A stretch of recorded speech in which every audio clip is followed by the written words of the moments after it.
Saúdo a igreja na paz do Senhor Jesus. Quantos trouxeram a sua Bíblia Sagrada?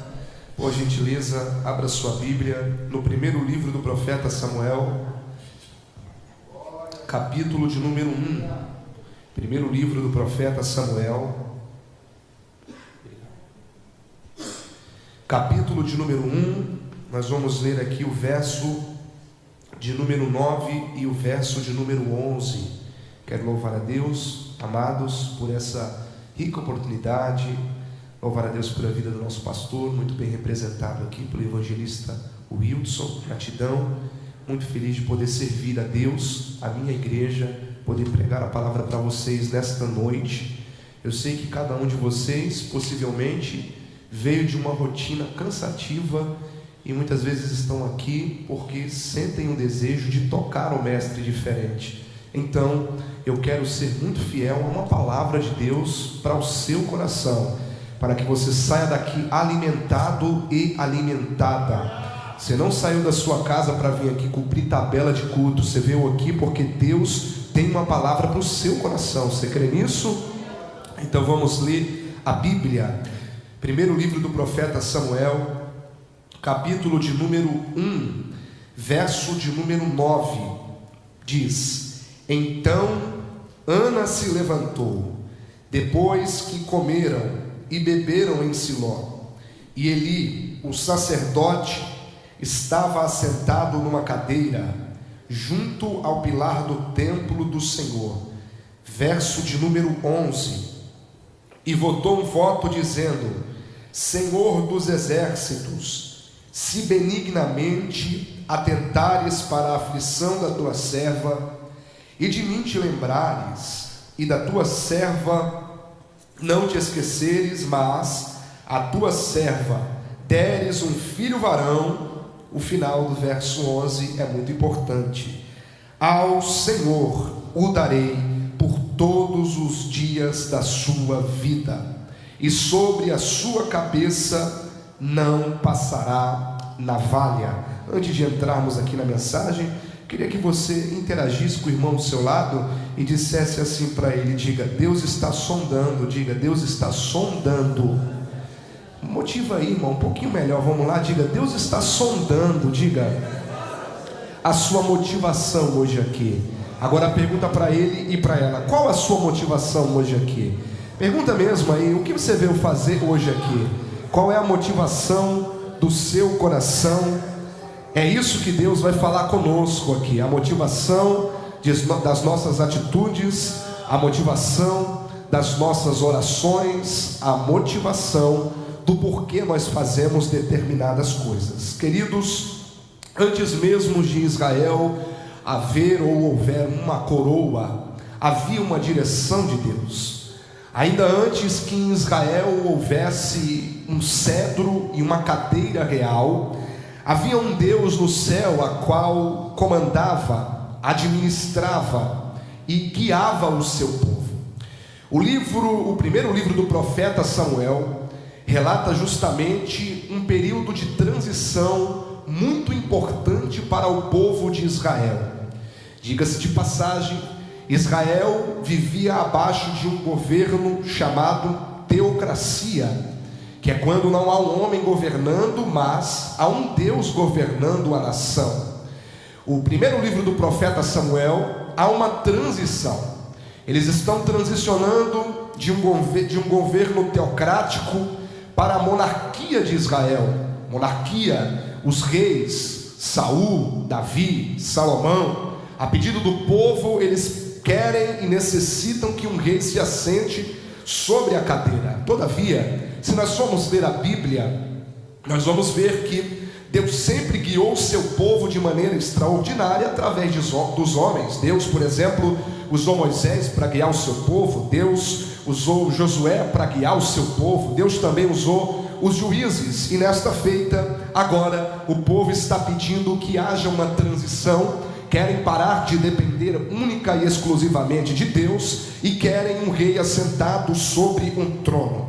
É dentro deste cenário de transição governamental que nós vamos encontrar uma família simples, assim como eu e você. Eucana com as suas duas esposas. Abra um parêntese: nunca foi interesse de Deus e nunca foi intenção de Deus que o homem tivesse mais de uma esposa, mas não a lei, a cultura daquela época permitia que quando um homem se casasse com uma mulher e essa mulher não pudesse lhe dar filhos, a cultura permitia que ele adquirisse uma outra esposa, pois era de suma importância que a descendência daquela família perpetuasse através do homem, através do varão. É por isso que nós vamos encontrar dentro deste cenário, dentro desse contexto de transição governamental, a família de Eucana, sua esposa Ana e a sua esposa Penina.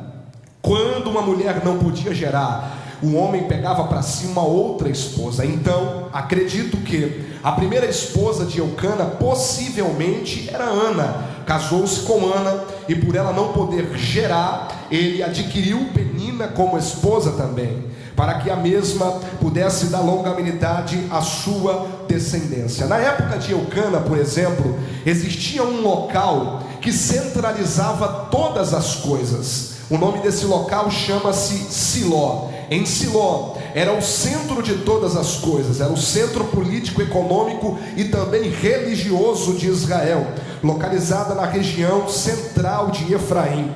Foi ali que por volta, por exemplo, do século 11, 12 antes de Cristo, que o tabernáculo fora estabelecido. Tabernáculo este, a qual teve por habitação a Arca da Aliança, pelo menos num período de 300 anos, a qual o povo de Israel subia comumente para adorar a Deus, trazer as suas ofertas em Siló e também participar daquilo que para os judeus são festas anuais obrigatórias. A Bíblia Sagrada diz que Siló, por exemplo, não é apenas um local geográfico, não é apenas um local que centraliza a economia e também o centro religioso de Israel, mas Siló também é uma revelação, como por exemplo, na Bíblia Sagrada, no Antigo Testamento, você vai ver pelo menos 32 vezes a palavra Siló sendo citada. Todas as vezes ela é citada como uma cidade, ela é citada como uma localização geográfica, mas antes de Siló ser uma geografia, Siló é uma revelação, porque há uma única vez na Bíblia que Siló é mencionada, não como uma cidade, mas como uma revelação do Messias. E isso encontra-se em Gênesis 49:10. Jacó disse: o cedro não se afastará de Judá, e os pés do legislador também não, até que venha Siló, e os povos se amontoarão a ele, e ele chegará com o seu jumentinho. Aqui Siló não é chamada de cidade, porque antes de ser uma geografia, Siló é um anúncio do nosso Senhor e Salvador Jesus Cristo de Nazaré. É justamente dentro deste período, queridos, da história, que vai começar a narrativa dos pais do profeta Samuel, a qual todos nós aqui já conhecemos, e eu não quero ser redundante. Habitando em uma pequena cidade chamada de Ramataim Zofim, a qual a Bíblia abrevia o seu nome de Ramá. Ramá ficava nas regiões montanhosas de Efraim, na parte das montanhas de Efraim, cuja cidade fazia parte das adjacências das heranças que Deus deixou para os levitas. Você sabia que quando o povo herdou a terra prometida, Deus distribuiu terras? Uma tribo não recebeu terra, os levitas, mas para que não ficassem desabrigados, Deus ordenou que as outras 11 tribos distribuíssem cidades, como se fossem doações, para que eles pudessem morar, residir, porque naquela época a Arca da Aliança se movimentava de maneira itinerante. Um dia estava aqui, outro dia estava acolá. Alguém precisava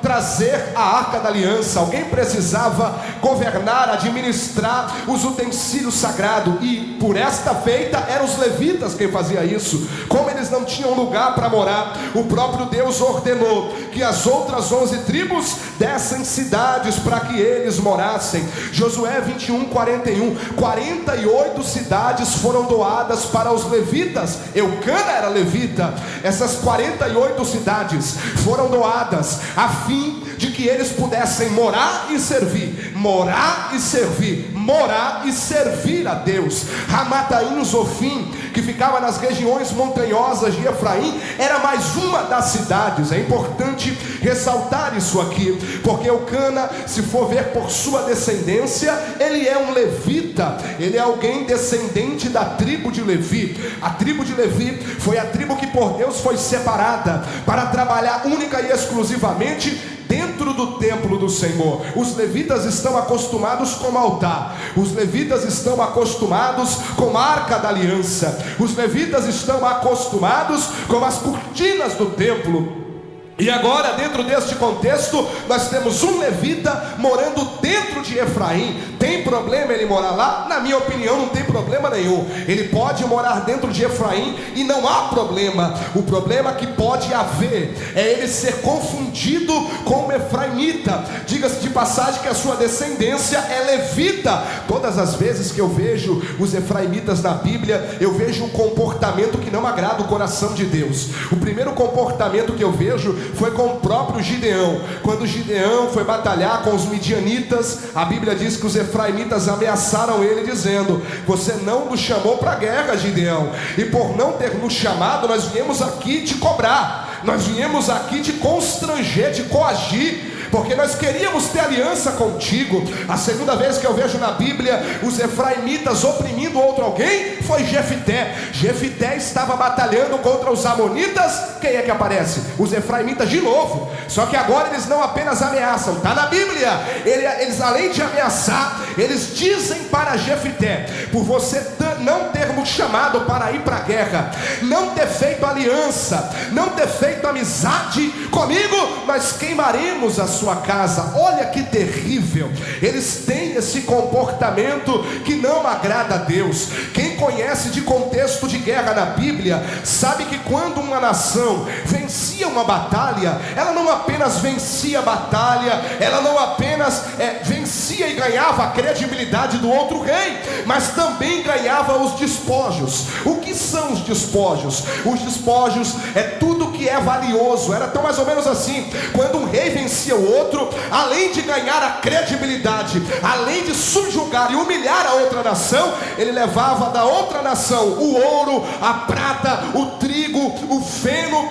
Quem está se aproximando de Jefté e quem está se aproximando de Gideão, oferecendo ajuda, oferecendo aliança, oferecendo amizade, não está fazendo isso porque quer se relacionar com Gideão, porque quer se relacionar com Jefté. Eles estão oferecendo ajuda porque sabe que no dia que eles vencerem a guerra, eles também vão desfrutar dos despojos. Eles sabem que quando eles vencerem a guerra, eles também vão ficar com a porção de ouro, vão ficar com a porção de feno e vão ficar com a porção de trigo. Ainda não entendi? Vai entender agora. Há algumas aproximações.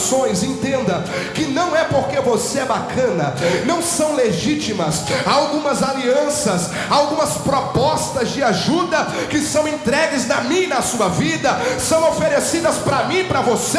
Não é porque Deus está movimentando o coração de alguém, mas há algumas pessoas que se aproximam porque sabem do despojo que vai sobressair sobre a sua vida. Não entendi? Vai entender. Tem gente que se aproxima apenas para poder usufruir do que você tem e do que Deus vai colocar sobre você. Mas eu vim aqui nessa noite pregar para você que Deus vai levantar pessoas verdadeiras para andar do seu lado, pessoas que se aproximam de você mesmo quando não tem nada, mesmo quando está duro, mesmo quando está desempregado, mesmo quando não tem nada para oferecer. Nós estamos vivendo um período em que acabou a utilidade, acabou a amizade, acabou a consideração, acabou a prioridade. Deus não nos chamou para utilizar as pessoas para o nosso bel prazer. Deus está levantando verdadeiros amigos nessa noite na sua vida. Se você crê, levante a mão e dê um grito de glórias a esse Deus. Eles estão se aproximando por interesse, porque sabe que no dia que vencer a guerra, eles vão ficar com parte do ouro. Olha para cá em nome de Jesus. Jesus vai levantar pessoas, mas esteja com discernimento. Esteja atento. Deus vai levantar pessoas para caminhar do seu lado, mas pessoas que não visem o interesse. Vou usar o português claro que Deus está dizendo: que não visem a tua condição financeira, que não visem o que você pode proporcionar. Está difícil encontrar amigos, não é verdade? É verdade, mas não impossível, porque o nosso Deus é especialista em apresentar pessoas para determinados propósitos específicos. Eles ameaçam Jefité como se estivesse dizendo: se não fizer aliança conosco, nós vamos queimar a tua casa. Porque as pessoas que não têm proximidade, as pessoas que não têm acesso, a única maneira de conseguir chamar a atenção é como os efraimitas. Já que não tem uma aliança, então eu vou procurar um meio de queimar a reputação, de queimar a vida, de queimar a credibilidade. Olhem para cá em nome de Jesus. Está para nascer alguém que consiga queimar quem está debaixo da mão poderosa de Deus. Vou falar isso aqui de novo. Está para nascer quem consiga abafar quem Deus decidiu levantar. Está para nascer quem consiga prejudicar quem está andando lado a lado com Deus Todo-Poderoso. Eu vim aqui pregar nessa noite e te dizer: não tenhas medo. Se foi Deus que te levantou, ninguém para a tua chamada, ninguém para teu ministério, ninguém para o teu sonho, porque Deus é contigo. Se você puder, me ajude a pregar. Diga para essa pessoa do lado: se foi Deus que te levantou, companheiro, diga. Tranquiliza. Ninguém queima ninguém, ninguém acaba com a reputação de ninguém. Não acaba, porque debaixo da nossa vida há uma ordenança do Deus Criador dos céus e da terra.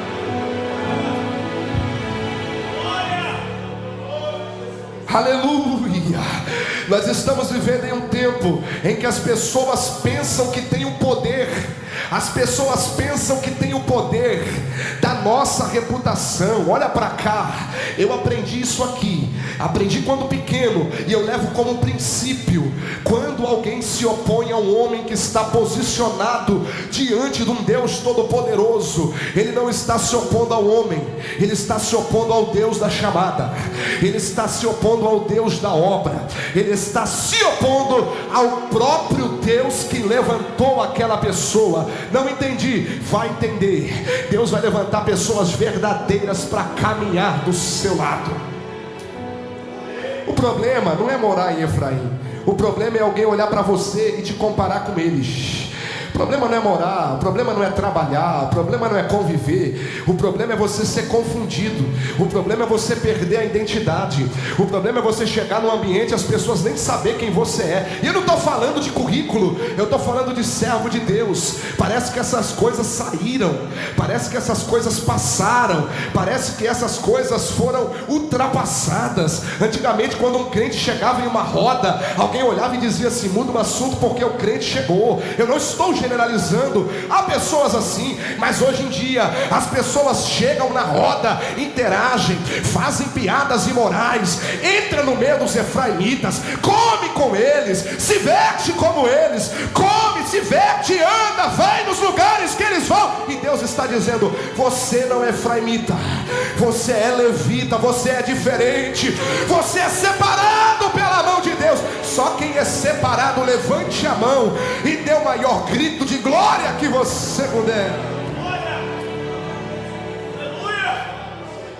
Não há problema, mas eu não vim aqui falar único e exclusivo sobre isso.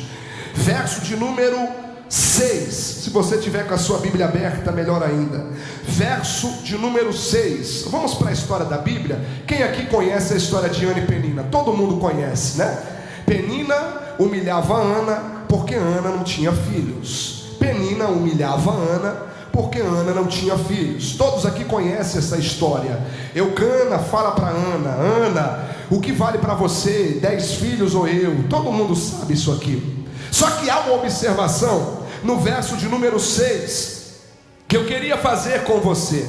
Primeiro verso de número 5. Porém a Ana, Eucana, ele dava uma parte excelente. Vou explicar. A parte excelente era a porção do sacrifício que ele subia para Siló para entregar pela sua família. Mas quando chegava o momento de oferecer o sacrifício por Ana, verso 5, a Ana ele dava uma parte excelente, porquanto ele amava a Ana, porém o Senhor lhe tinha cerrado a madre. Verso 6, e a sua competidora, diga assim comigo, competidora. Diga uma vez mais, competidora. É proposital. E a sua competidora excessivamente a irritava para embravecer, porquanto o Senhor lhe tinha cerrado a madre. Eu quero fazer você pensar aqui nessa noite. O texto está dizendo que Penina é competidora de Ana. Ela é o que mesmo? Competidora. Só que se você for analisar o princípio da competição, a raiz da competição, de onde nasce a competição? A competição, ela nasce da comparação. Por exemplo, eu não tenho, você também não tem, nós vamos competir para ver quem vai adquirir primeiro. A competição, ela nasce da comparação. Não tem como você competir com alguém se você tem alguma coisa que ela não tem. Vou repetir isso aqui. Não tem como você competir com alguém se eu tenho e você não tem.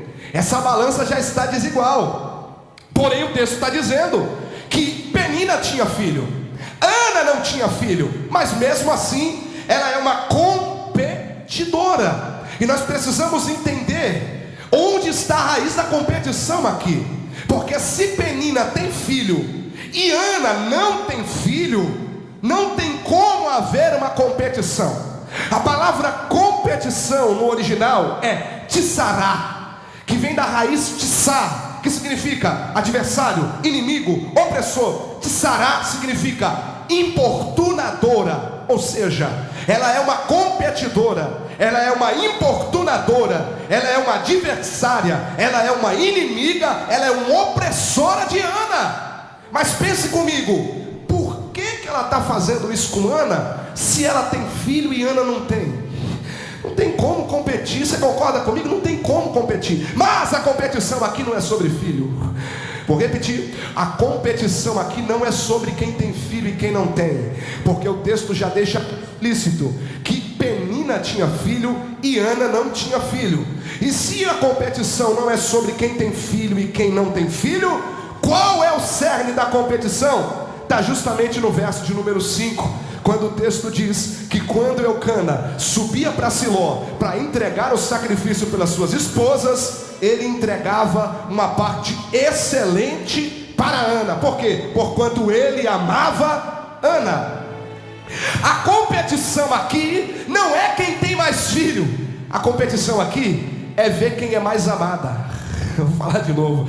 A competição aqui não é para ver quem tem mais filho, quem a madre é mais aberta. A competição aqui é para ver quem é mais amada por Eucana. Olha o comportamento de Penina no verso de número 6. Ela irritava a Ana, ela embravecia a Ana. Sabe qual é esse tipo de comportamento? É o comportamento de uma pessoa mal amada.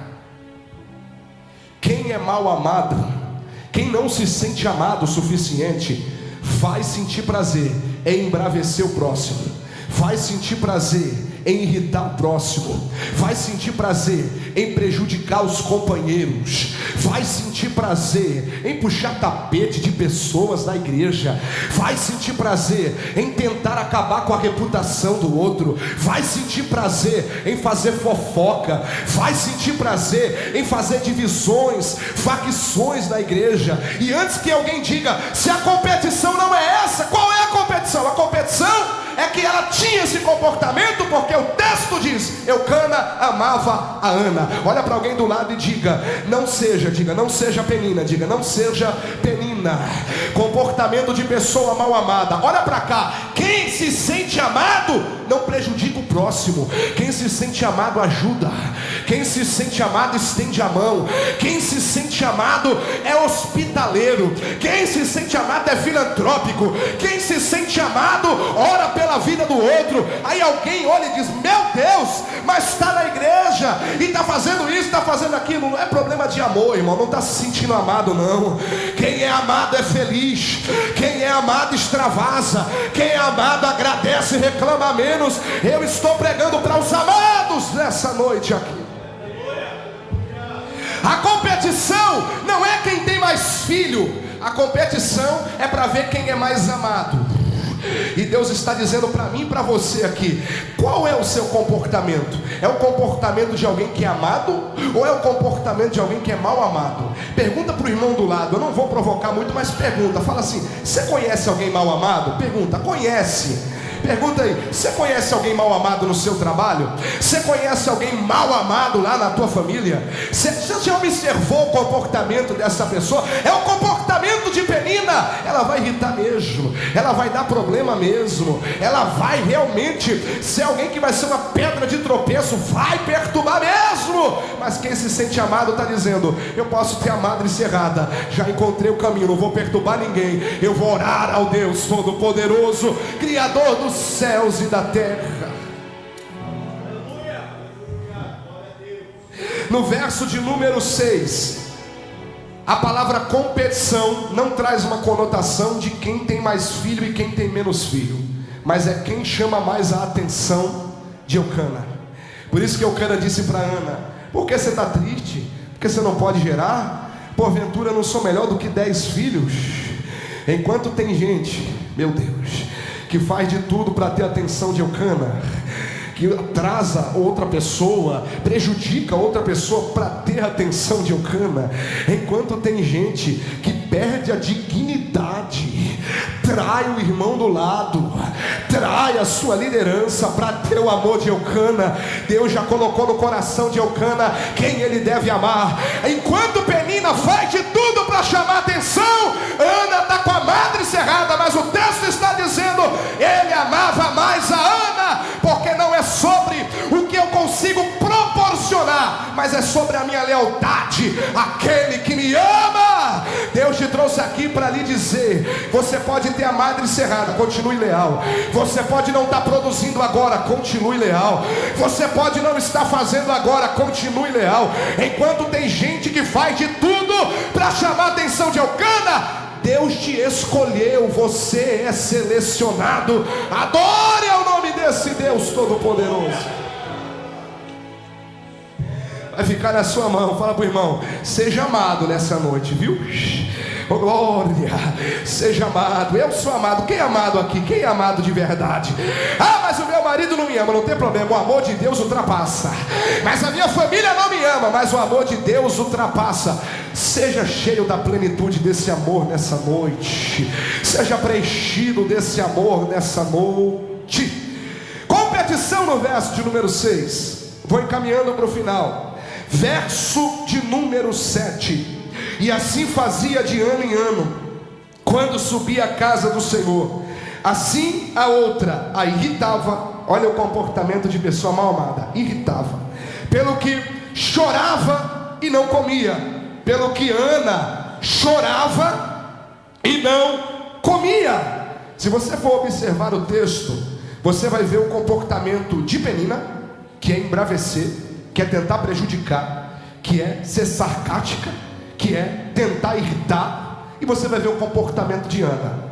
O comportamento de Penina não é certo, mas o comportamento de Ana também não está correto, porque o texto diz que ela está sem comer, que ela também não para de chorar. Em nenhum momento do texto, preste atenção, você vai ver, por exemplo, Deus olhando para isso que Ana está fazendo e levando como motivação para dar um milagre para ela. Ana está chorando, irmão. Ana está chorando. Deus não vai fazer nada? Não vai fazer nada. Ana está sem comer. Deus não vai fazer nada? Não vai fazer nada. Ana está sofrendo. Deus não vai fazer nada? Não vai fazer nada. Porque Deus não é movido por vitimismo.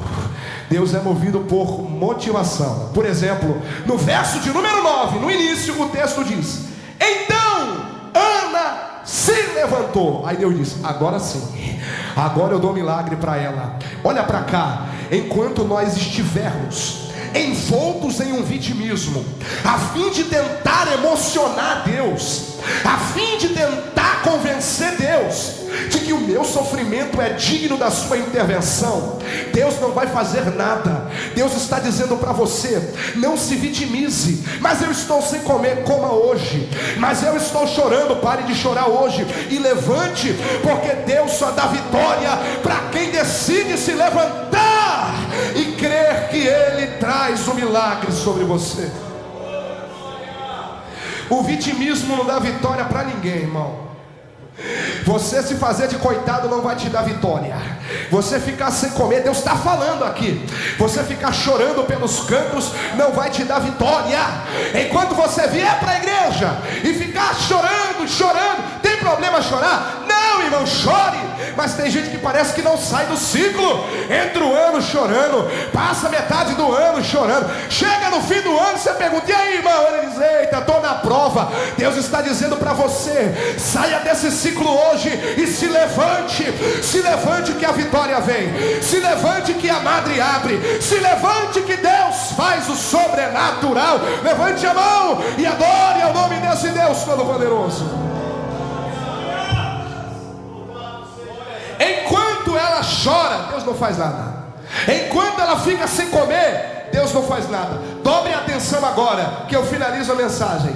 Enquanto ela está chorando, Deus não faz nada, porque Deus conhece a minha motivação. Deus conhece a tua motivação. Uma pergunta a vocês aqui: enquanto Ana estava chorando, sem comer, se Deus desse um filho para ela naquele momento, qual seria a primeira atitude que Ana tomaria? Seja sincero, você. Penina está lá falando para você: você não pode gerar, você não pode, Regis, você não pode, eu tenho, você não tem, eu tenho, você não tem, eu posso, você não pode. E você está chorando, aí Deus te atende e dá o filho.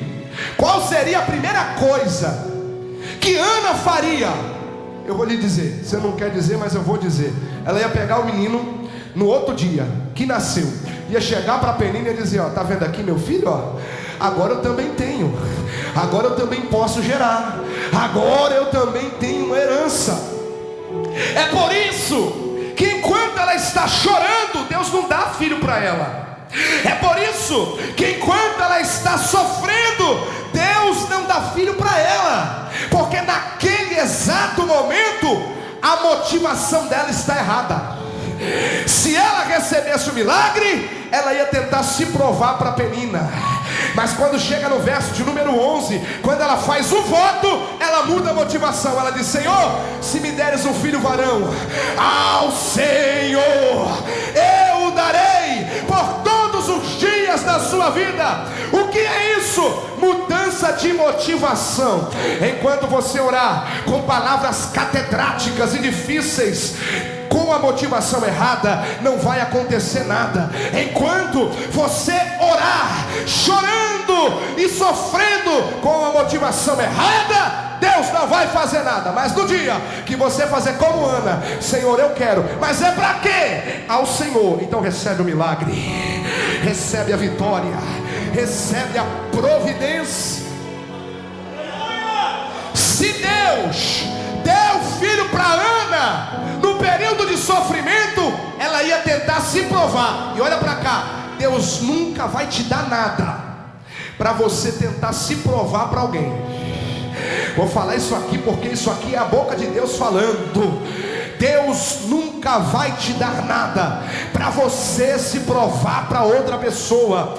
Tem gente que quer vitória, mas quer vitória para jogar na cara de Penina. Tem gente que quer vitória, mas quer vitória para jogar na cara da família. Tem gente que quer vitória para dizer aos irmãos da igreja: eu tenho, você não tem, eu sou, você não é. Está repreendido em nome de Jesus. Aqui a motivação é certa, é para a glória de Deus, é para louvor do seu nome, é para adoração do nome dele. E se você trouxe glória a Deus, dê glórias ao nome desse Deus Todo-Poderoso. Diga para alguém que está do seu lado: qual a sua motivação? Pergunta agora sim, agora pergunte: qual é a sua motivação? Está orando para quê? Está pedindo para quê? Está sofrendo por causa de quê? Deus está sondando a nossa motivação hoje aqui. O esquadrinhamento de Deus vai além do meu vitimismo, vai além das minhas lágrimas que eu derramo na minha oração, vai além das palavras que eu digo na minha oração, vai além do jejum que eu faço clamando pelo sangue. Deus está olhando a minha motivação. Olha para mim, Deus não deu vitória para algumas pessoas que estão aqui, não é porque você está fora da posição, não é porque Ele é um Deus ruim, é porque Ele ainda não conseguiu converter a tua motivação. Enquanto a tua motivação estiver errada, Deus ainda não vai te dar o teu milagre. Enquanto a tua motivação estiver errada, Deus não vai te dar o teu milagre. Mas nessa noite é a noite de orar diferente, é a noite de clamar diferente, é a noite de dizer para esse Deus Todo-Poderoso: eu quero, Senhor, mas ao Senhor eu darei por todos os dias da sua vida.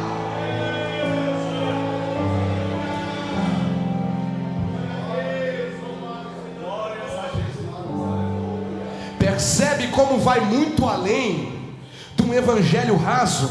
O Deus que nós servimos é o Deus que esquadrinha a motivação. Meu Deus, antes da oportunidade, Deus esquadrinha a motivação.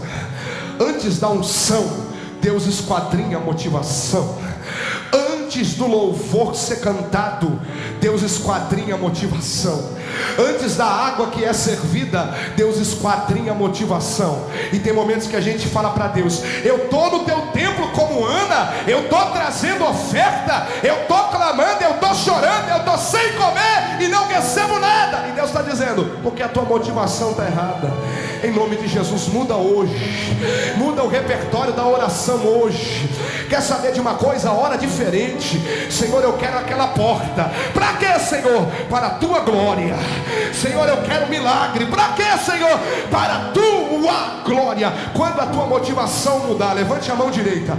Quando a tua motivação mudar, abaixo dessa palavra eu profetizo: as portas se abrirão na tua vida, o milagre chegará, a madre que estava cerrada abrirá, diz o Senhor. Receba essa palavra em nome de Jesus.